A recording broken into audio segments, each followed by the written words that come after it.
Marekani na Ukraine wamefanya mazungumzo huko Jeddah ya kumaliza vita vya Ukraine. DRC kuweka sera mpya ya sheria kuhusu uuzaji wa madini kutoka DRC. Kukuletea matangazo ya dunia ni leo, mimi hapa ni Mary Mgawe na tutakuwa sote kwa dakika 30 za matangazo haya. Lakini sehemu ya pili ya matangazo ya leo tutakuwa na Mkamiti Kibayasi kukupa habari za afya. Tunaanza na taarifa kwamba maafisa wa Ukraine na Marekani wameanza mazungumzo Saudi Arabia leo kutafuta njia ya kumaliza vita na Russia, huku waziri wa mambo ya nje wa Marekani Marco Rubio akikutana na maafisa wa Ukraine na Saudi Arabia. Rais Volodymyr Zelensky anatarajia kwamba mazungumzo hayo yanafanyika Jeddah yatafufua mahusiano na Marekani ambayo alijitokeza baada ya mkutano uliokuwa na mvutano baina ya Rais Donald Trump na Zelensky mjini Washington mwezi uliopita, na kupendekeza makubaliano ya awali ya sitisho la mapigano na Russia kwenye anga na bahari. Pendekezo hilo lina lengo la kuonyesha anafanya kazi kufuatana na maelekezo ya Trump kumaliza vita kwa haraka baada ya rais wa Marekani kumshutumu kiongozi huyo wa Ukraine kwa kutokuwa tayari kwa makubaliano ya amani na kushinikiza kuwa na mazungumzo ya moja kwa moja na Russia. Na shirika lisilo la kiserikali la Mukuru Slums Development linafanya juhudi za kuwawezesha wanawake na vijana wenye kipato cha chini kwa njia mbalimbali nchini Kenya. Mratibu wa programu kutoka shirika hilo, Ann Muthoni, anasema wanafanya juhudi za kuwezesha wanawake kiuchumi, kusaidia wasichana waliojifungua katika umri mdogo na kutafuta ajira kwa vijana. Swala la ukatili wa kijinsia nalo limepewa kipaumbele katika shirika hili. Yote haya yanafanyika wakati ambapo ukatili wa kijinsia nchini Kenya bado unaripotiwa kwa kiasi kikubwa. Wakati huu tunaungana na mratibu Ann Muthoni kwa njia ya Skype kuangalia juhudi hizi kutoka pale Kenya. Ani, mna mipango gani katika shirika lenu kuwasaidia wanawake kiuchumi na kuwawezesha vijana kupata ajira? Asante sana Mary. Sisi kama Mukuru Slums Development Projects tunashirikiana na wanawake hasa walio wazazi wakiwa kwa umri mdogo kuweza kuwapatia masomo ya kiufundi. Wanajifunza kosi tofauti ambazo zinawawezesha kupata kazi au kuanzisha biashara zao wenyewe ili waweze kujikimu kimaisha na kupata pia mapato yao ya kujisaidia, sio sasa hivi, hata kujisaidia kwa miaka ijayo. Na swala la ukatili wa kijinsia ni tatizo nchini Kenya. Je, mnashirikiana vipi na serikali na mashirika mengine kutambua na kuelimisha jamii juu ya hili? Sisi huwa tunaungana kwa mijadala ambayo tunazungumzia mambo tofauti yanayochangia mambo ya ukatili wa kijinsia, na sana sana pia kuwapa fursa wale waliojipata katika hali hiyo kupeana maoni yao ya vile hayo matatizo ya ukatili wa kijinsia yanaweza yakasimamishwa, hasa kwanza kukiwa na mambo ya social norms, negative social norms, ambazo ni kanuni za kijamii ambazo hazipendezi, ambazo sana sana ndio huwa zinachangia ukatili wa kijamii. Mahali unapata watu bado wako kwa yale mambo ya zamani, kuonelea kwamba mwanamke anastahili kuchapwa, mwanamke akidhulumiwa kwa njia ile, labda ni mavazi yake au ni tabia yake mbovu, ama mtu akiwa amemwoa mwanamke ana haki ya kumchapa maana ni bibi yake. Na unapata katika mtaa huu wa Mukuru watu hawaulizi swali ama kuzuia ukatili huo kufanyika, wakisema kwamba huyu ni ukatili baina ya mume na mke. So tunajaribu kuangalia hizo negative social norms ambazo zinachangia huo ukatili, na pia pamoja na mashirika mengine hapa Mukuru huwa tunakuwa na ushirikiano, mazungumzo nayo tunaifanya kwa kila miezi 3, na pia tukishirikiana na serikali upande wa security na upande pia wa kufuatilia kwamba kesi zinazoripotiwa za ukatili wa kijinsia zinaweza kuchukuliwa maanani na pia haki ikaweza kutendeka.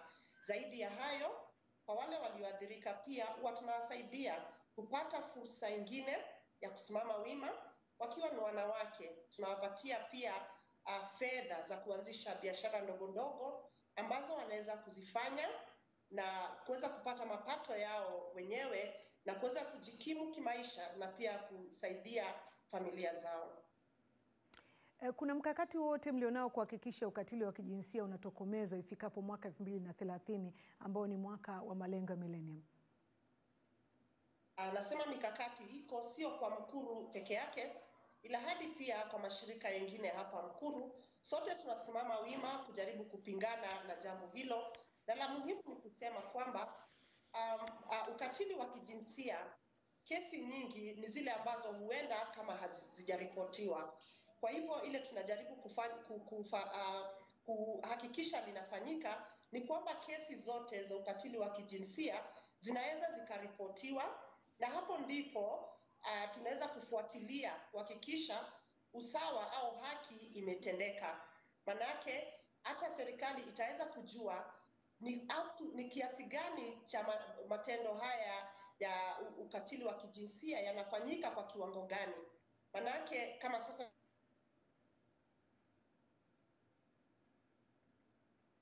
Na kushukuru sana Anne Muthoni kutoka Kenya kwa taarifa hiyo. Hadi wakati mwingine tutaungana nawe katika matangazo yetu. Unaendelea kuangalia matangazo ya Duniani Leo kutoka VOA Swahili hapa Washington DC. Tuelekee katika habari nyingine. Ni kwamba kwenye kijiji kimoja cha Wamasai kilichopo sehemu ya ndani nchini Kenya, wasichana sio tu wanajifunza zaidi masomo ya kawaida, lakini pia wanajifunza jinsi ya kujilinda. Kwenye taifa ambalo unyanyasaji wa kijinsia ni kitu cha kawaida, wasichana hao wana mbinu za kujilinda, kujiamini pamoja na kuweka mipaka. Harrison Kamau anasimulia zaidi ripoti ya shirika la habari la Associated Press.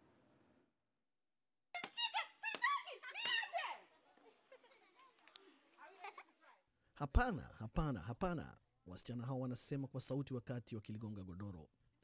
Wanajifunza mbinu za kupigana. Ni wasichana wa Kimaasai wanaoishi shule ya bweni huko Transmara nchini Kenya, kikiwa pia kama kituo cha kuokoa vijana waliopitia ndoa za mapema au hatari ya ukeketaji FGM. Grace Musheni mwenye umri wa miaka 14 amekuwa akiishi na kusomea kwenye kituo hicho cha Enka Kenya Center for Excellence tangu 2023. You can learn how to protect yourself, how to protect our bodies, and even educate our parents because kwa kujifunza mbinu hizi unaweza kujilinda na kulinda miili yetu pamoja na wazazi wetu, kwa kuwa mwanamume yeyote anaweza kukubaka, na watakachosema ni kwamba ni rahisi kwako kwenda kwa mwanamume huyo na kuwa mke wake. Hapo wanachukua ng'ombe kutoka kwake kama mahari. Kituo hicho kilianzishwa 2009 na hakitoi mazingira salama pekee kwa wasichana waliopo kwenye hatari ya ndoa za mapema, bali pia kinatoa masomo ya bure ya sekondari. Kinatumika kama motisha kwa wazazi ili waruhusu wasichana wao wabaki shuleni badala ya kukumbana na ukeketaji, tamaduni ambayo bado inaendelezwa miongoni mwa wasichana wa Kimasai wa umri wa kati ya miaka 8 hadi 17, ikitegemea kama umri wako unakuweka kwenye kundi gani. Msichana akishapashwa tohara anachukuliwa kama amekomaa kiasi cha kuolewa, ikiwa na maana kwamba maisha yake ya utotoni pamoja na elimu zimefika kikomo. Ingawa sheria za Kenya zinapinga ukeketaji wa wanawake pamoja na ndoa za wasichana wa chini ya umri wa miaka 18, yote mawili yangali yanaendelea, na hasa katika sehemu za mashambani ambapo viwango vya elimu vipo chini. Utafiti wa afya uliofanywa Kenya mwaka 2022 ulionyesha kuwa 66.3% ya wanawake ambao hawana elimu walikuwa wamekeketwa, wakilinganishwa na 23% miongoni mwa wanawake wale waliokuwa na elimu ya zaidi ya shule ya upili. Hata hivyo 23% bado ni kubwa. Kwa hivyo kando na kutoa elimu, kituo cha Enka Kenya sasa kinashirikiana na shirika la I Am Worth Defending ama IWD katika kutoa mafunzo ya mbinu za kujilinda.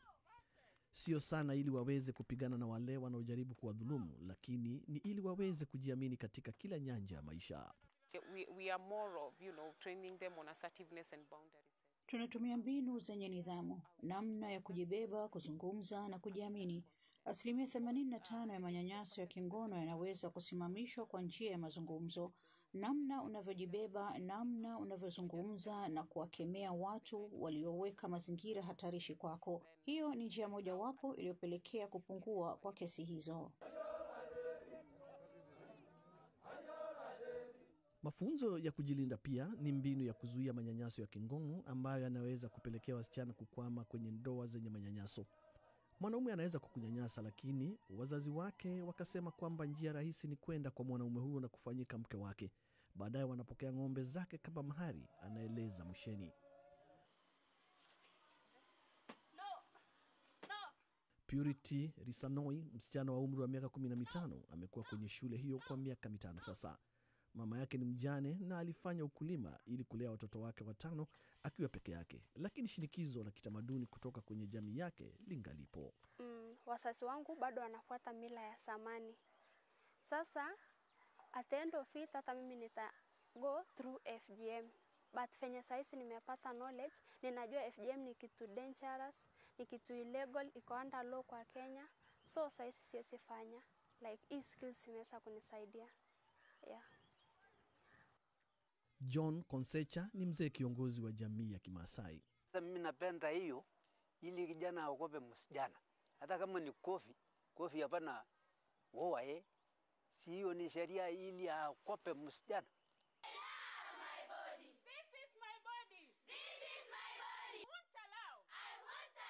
Ndoto ya Musheni ni kuwa mtaalamu wa software za kompyuta, wakati akitamani kurejea nyumbani na kutumia teknolojia aliyojifunza kubadili maisha ya jamii yake. Harrison Kamau, VOA, Washington DC. Basi baada ya kutoka hapo Kenya, tuelekee katika taarifa nyingine. Ni kwamba hapa Marekani inafanya jitihada za kukabiliana na ugonjwa wa surua uliozuka hivi karibuni na kuripotiwa katika majimbo 12 na kuthibitishwa kifo cha mtoto ambaye alikuwa hajapatiwa chanjo na mtu mzima mmoja ambaye hakuwa amepata chanjo ya surua. Ugonjwa wa surua unaambukizwa haraka kwa njia ya mfumo wa kupumua. Dr. Frank Minja ni mtaalamu wa magonjwa ya kuambukiza kutoka jimbo la Atlanta. Tunaungana naye kwa njia ya Skype. Dr. Minja, karibu sana katika matangazo yetu. Kuna taarifa za ugonjwa wa surua zilizothibitishwa Marekani mwaka huu na majimbo karibu 12 tayari yameripotiwa kupata kesi hizi. Je, tahadhari gani watu wanatakiwa kuchukua hapa? Kwa kiasi kikubwa tahadhari ya ugonjwa wa surua ni kwa njia ya chanjo, na chanjo hizi huwa zinapewa kwa watoto wakati hata hujafika umri wa kwenda shule na kadhalika. Na hiyo ni chanjo ya measles, mumps and rubella kwa maana ya MMR, kama hivyo hapo ambapo umeonyesha hapo kwenye TV kwa ajili ya watazamaji wetu. Na katika haya majimbo ambayo yametangaza ugonjwa wa surua Marekani, changamoto kubwa imekuwa ni kwamba kumekuwa kidogo na ugumu wa wazazi kuwapeleka watoto kwenda kupata hizi chanjo za kujikinga na ugonjwa wa surua. Watu ambao tayari wamepatiwa chanjo wako katika hatari ya kuambukizwa? Hapana. Hiyo ndio kitu kikubwa ambacho tunajaribu sana kuwasihi watu kwamba chanjo ndio basically njia nzuri kabisa ya kujikinga na ugonjwa huu. Kwa wengi hapa Marekani chanjo hizi zinapewa kabla watoto hawajaenda shule, na katika majimbo mengi moja ya vitu ambavyo watoto wanatakiwa kufanya, wanafunzi kabla hawajawa kusajiliwa shuleni, wanatakiwa wamepata hizi chanjo. Na dalili zake zikoje? Mtu anaanza kuona kitu gani, mabadiliko gani katika mwili wake, na ndio hapo sasa atambue pengine huu ni ugonjwa wa surua? Kwa kiasi kikubwa ni kama vipele na kama mabaka. Hivyo ndio vitu ambavyo kwa kiasi kikubwa watu wataona kwenye mwili, ambayo hiyo kidogo inakuwa kitu ambacho kiko dhahiri. Tuseme ni kwamba unaweza ukajua mtoto wako labda sasa hivi anaanza kuumwa surua. Lakini kama kwa vile magonjwa mengi ya virusi pia yanapelekea kushambulia mifumo mingine, sio ngozi tu, pamoja ndio unaweza kufikia mifumo ya kupumua na mapafu na kadhalika. Ndio maana hii inakuwa ni hatari kabisa, na ndio maana hata wagonjwa wengine wamekuwa katika hali mahututi na kama mlivyotangaza kwa awali. Na Dr. Minja, ugonjwa huu unatibika kirahisi? Je, mtu anapoambukizwa jambo la kwanza anatakiwa kufanya nini ili kuchukua hatua? Cha msingi kabisa, jambo la kwanza ni kufika katika kituo cha afya. Hicho ndio kitu cha msingi kabisa.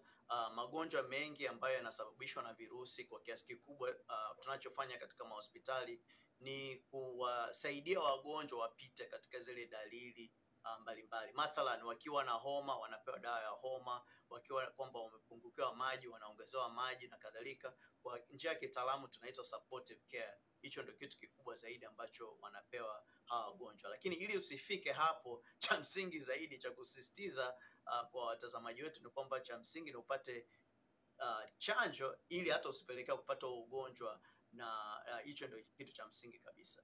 Shukran sana Dr. Minja kwa muda wako kushiriki nasi katika matangazo yetu ya Duniani Leo. Hadi wakati mwingine. Asante ndugu mtangazaji. Ukiwa bado unaendelea kuangalia matangazo yetu ya Duniani Leo, yanasikika moja kwa moja kupitia tovuti yetu www.voaswahili.com, lakini nakujuza pia kwamba tunayo app mpya ya VOA Plus ambayo unaweza kupata habari na vipindi vyetu na makala nyingine maalumu kutoka hapa Sauti ya Amerika. Tutapumzika kidogo, tunitarudi baada ya muda mfupi na kwamba usitoke.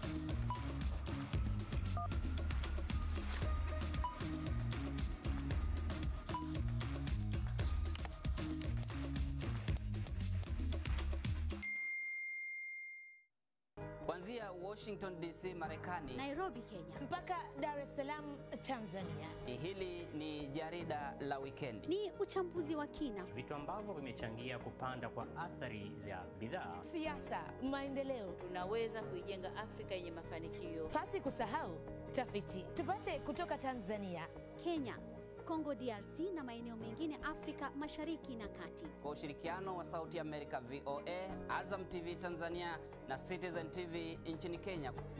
Hili ni jarida la wikendi. Unaendelea kuangalia matangazo ya Duniani Leo, na hii ni sehemu ya pili ya matangazo haya kutoka VOA Swahili hapa Washington DC. Endelea kuwa nasi ili tukujuze zaidi yale yanayoendelea katika ulimwengu. Wakati utwende basi katika chumba cha habari. Mwenzangu Kenneth Bwire yuko pale kutuarifu mengine. Kenneth. Asante. Naanzia Jumuiya ya Afrika Mashariki katika nchi mojawapo. Mkuu wa jeshi la Uganda Jenerali Muhoozi Kainerugaba amesema kwamba jeshi la nchi hiyo limeingia Juba, Sudani Kusini kulinda mji huo, wakati hali ya wasiwasi ikiongezeka kuhusu uwezekano wa kutokea vita kutokana na uhasama kati ya Rais Salva Kiir na makamu wa kwanza wa Rais Riek Machar. Wasiwasi umeongezeka katika siku za hivi karibuni nchini Sudani Kusini baada ya serikali ya Kiir kuwakamata na kuwazuia mawaziri wawili na maafisa wa ngazi ya juu katika jeshi wenye ushirikiano wa karibu na Riek Machar.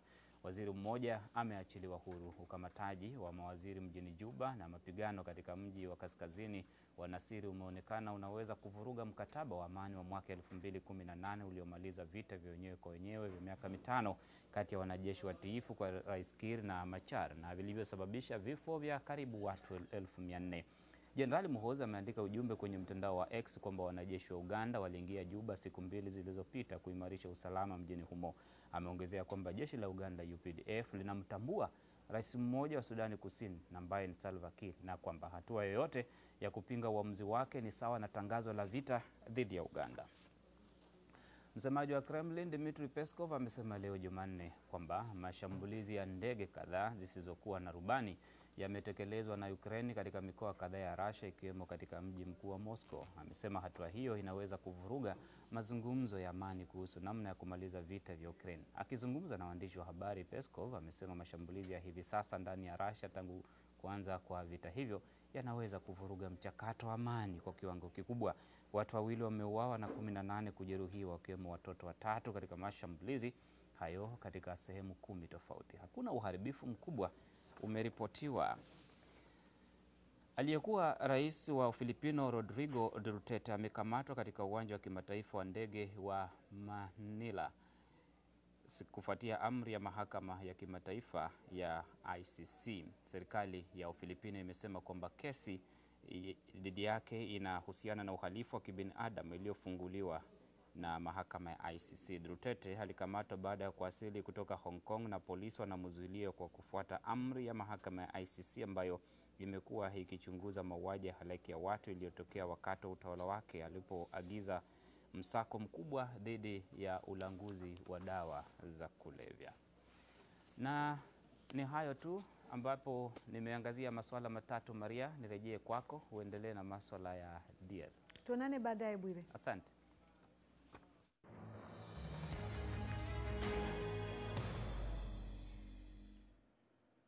Na katika makala yetu ya afya leo tunakuarifu kuwa shirika la afya duniani linasema litapeleka dawa za ugonjwa wa ukoma nchini Nigeria wikendi hii baada ya kutatua tatizo la vipimo ambalo lilichangia uchelewesho wa mwaka mzima wa maelfu ya wagonjwa wenye tatizo hilo, wakiwemo watoto, kupata dawa wanazozihitaji ili kuzuia ulemavu usioweza kubadilika. Kamete Kibayasi anatuarifu. Nigeria, taifa lenye idadi kubwa ya watu barani Afrika, linaripoti zaidi ya visa 1000 vya ugonjwa wa ukoma kila mwaka, ugonjwa unaosababishwa na bakteria Mycobacterium leprae, na hasa huathiri ngozi, neva za mwili na macho. Ukoma unatibika kwa dawa mchanganyiko, lakini bila kupata matibabu, ugonjwa huu unasambaa na husababisha vidonda pamoja na ulemavu kama vile upofu na kupooza. Wagonjwa pia wanakabiliwa na unyanyapaa mkubwa, anaeleza Awal Musa. Mara nyingi inanilazimu kujisaidia mwenyewe kama hakuna mtu wa kunisaidia, na hilo linaathiri majeraha. Kabla ya mwaka jana majeraha yangu yalikuwa yanapona, lakini sasa yanazidi kuwa mabaya. Maumivu ni makali sana. Katika hospitali ya ERCC kwenye jimbo la Nasarawa lililopo kilomita 200 magharibi mwa mji mkuu Abuja, wagonjwa 2 pekee wa ukoma walikuwa wamelazwa wakati Reuters ilipotembelea eneo mwezi Februari, baada ya wagonjwa wengine 26 kurudishwa nyumbani tangu mwaka jana kutokana na uhaba wa dawa, na hivyo kuongeza hatari ya kusambaa ugonjwa huu unaoambukiza. Unadhaniwa kuenea kupitia matone ya mate au kamasi pamoja na mawasiliano ya muda mrefu na mtu mwenye ukoma. Wafanyakazi wa afya wa ERCC walisema lengo lao katika mwaka uliopita ni kuzuia wagonjwa kuwa walemavu wa kudumu. The relapse will come when you start the drugs in most cases. Unajua, hali ya kujirudia inakuja kwa kesi nyingi unapoanza kutumia dawa. Kwa kuwa hawajaanza kutumia dawa, jambo muhimu zaidi, hatutaki waingie kwenye matatizo. Kwa hivyo shida ni jambo gumu zaidi. Kama watapoteza vidole vyao, utapata wapi vidole vingine? Kama watashindwa kuona, nani atawapa macho? Kwa hiyo kile tunachoogopa ni zaidi ya hapo. Wanakaa bila dawa, ugonjwa unasambaa siku hadi siku. Takwimu za WHO zinaonyesha Nigeria ni moja ya nchi 12 zinazoripoti kati ya visa 1000 hadi 10,000 kila mwaka, nyuma ya Brazil, India na Indonesia. In the last this is about a year now. Katika siku za mwisho kama mwaka mmoja sasa, hatuna dawa za ukoma nchini. Hii ni mara ya kwanza tunaona aina hii ya hali ya ajabu yenye uchungu, ambapo wagonjwa wa ukoma ambao unajua kwa kweli kama nilivyosema ni maskini na hawawezi kupata dawa hii ya kuokoa maisha. Kwa mara ya kwanza dawa hizi zinakusudiwa kutolewa bure, zinaletwa na WHO, na bado tuna mwaka mmoja na zaidi bila kupata dawa hizo. Na katika habari nyingine ni kwamba waziri wa biashara wa DRC Julien Paluku amekutana na wabunge wa Ulaya mjini Kinshasa kwa ajili ya kujadiliana masuala ya madini nchini humo. Miongoni mwa mambo yanayozungumziwa ni kuhusu kuweka sera na sheria mpya za madini nchini DRC. Baada ya mkutano huo atakwenda katika mataifa ya Ulaya kushinikiza kanuni kali za uzaji madini DRC. Kwa muda mrefu DRC imekuwa ikitabika jinsi ya kudhibiti madini, ingawa kuna makampuni ya nje yanayofanya biashara ya madini nchini humo. Muda mfupi uliopita nilizungumza na waziri wa madini Julien Paluku kujua mkutano huo na juhudi wanazofanya kudhibiti madini, lakini pia nikamuuliza, je, mambo haya yote yatatekelezwa kwa haraka? Ndiyo, tunawaza kama itakuwa moja wa suluhisho kwa mambo ambayo yanapitika katika mashariki mwa Kongo, kwa sababu unajua kuna mkataba ambao Umoja wa Ulaya imeweza kusaini na Rwanda kusema itachukua madini kutoka Rwanda kuingia Ulaya. Ijapokuwa ulimwengu mzima unajua ya kwamba Rwanda haina yale madini. Madini iko katika mtaa wa Masisi, naita Rubaya. Tuna madini karibu 60% ya madini ya ulimwengu mzima. Ndio maana serikali ya Kongo inaomba madini yote kutoka kutoka Rwanda itajulikana kama madini ya umwangaji wa damu, sababu ni huo mpango ambao utasaidia kuweza kutia nukta kwa vita ambavyo vinafanyika katika mashariki ya Kongo. Na je, udhibiti huu ama utekelezaji wake utafanywa na nani? DRC ama mataifa ya Ulaya? Mimi nawaza uhusiano tunao na mataifa yote ulimwenguni ndio utasaidia kwa kuweza kutekeleza hayo mambo. Unajua, ni mara ya kwanza tangu miaka 30 sasa Rwanda kutambulikana kama inafanya mauaji ya unyama katika mashariki ya Kongo. Sijaona miaka 30 iliyopita ulimwengu mzima kushtumu Rwanda, iwe Marekani, iwe Ubelgiji, iwe Ufaransa, iwe Ujerumani, iwe sijue nchi kadhaa. Leo wote wameamua kuweza kutaja Rwanda kama mojawapo ambayo inaleta machafuko mashariki mwa Kongo, na hiyo kwetu ni kitu muhimu sana. Katika mazungumzo yenu na wabunge wa Ulaya, kuna jambo gani kubwa ambalo mmelizungumzia ama makubaliano mliofikia kuhusiana na masuala ya madini? Mazungumzo hayo imehusu hasa madini. Unajua, ni Umoja wa Ulaya kupitia kamisheni yao ndio imeweza kusaini mkataba na Rwanda, na mazungumzo yetu na wanabunge ilikuwa ni kupendekeza tu wafae juu chini ili mkataba huo uweze ukavunjwa, kwa sababu haiwezi ikatambulikana Umoja wa Ulaya ambao wanafanya juu chini ili demokrasia na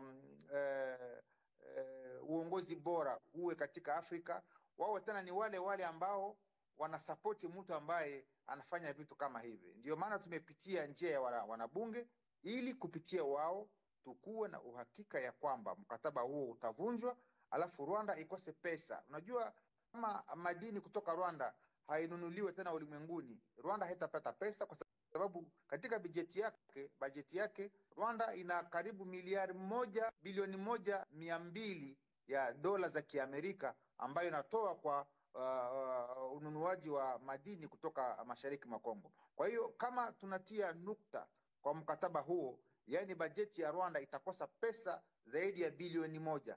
Mwisho kabisa ni kuhusiana na miundombinu. Nafahamu kwamba katika maeneo ambayo yana mafao makubwa ya madini kumekuwa na miundombinu duni sana upande wa DRC, ambao wakazi wa eneo hilo hawanufaiki, kama shule, barabara, mahospitali na vitu kama hivi. Katika kanuni hizi ambazo mnakwenda kupendekeza, hili litahusishwa? Ndio, unajua tuko ndani ya vita tangu miaka 30 vile na kueleza. Kama huko kwa vita, hauwezi pia kushughulikia mambo ya shule, mambo ya barabara, mambo ya kuleta maji, mambo ya nini.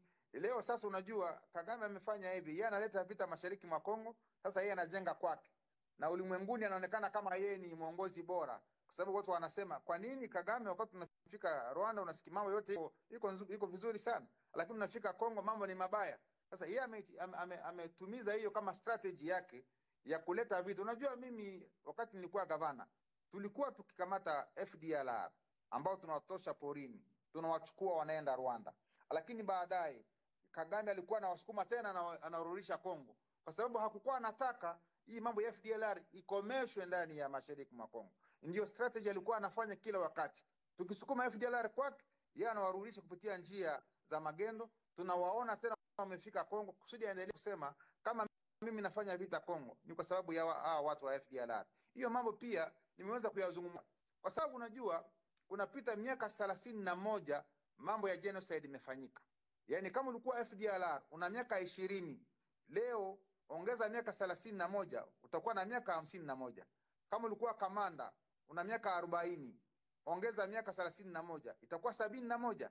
Kwa hiyo kwa nini anaendelea kudanganya watu ya kwamba FDLR ambao wana miaka 70, miaka 80 ama miaka 90 wanakuwa kitisho kwa serikali ya Rwanda?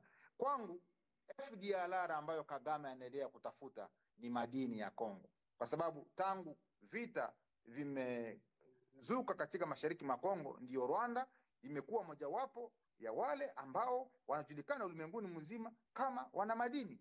Kwa nini mbele ya vita yeye hakukuwa najulikana ulimwenguni kama na madini? Sasa vita ndio vimezaa madini ndani ya nchi ya Rwanda. Hiyo ni mambo ambayo nazungumzia kila wakati, kuonesha ulimwengu mzima kama ni FDLR ambao majina yao ndiyo madini, ndiyo Kagame anafuatilia. Naam, na tunaendelea kuitafuta Rwanda kujibu suala hili. Shukrani kwa nasi usiku wa leo.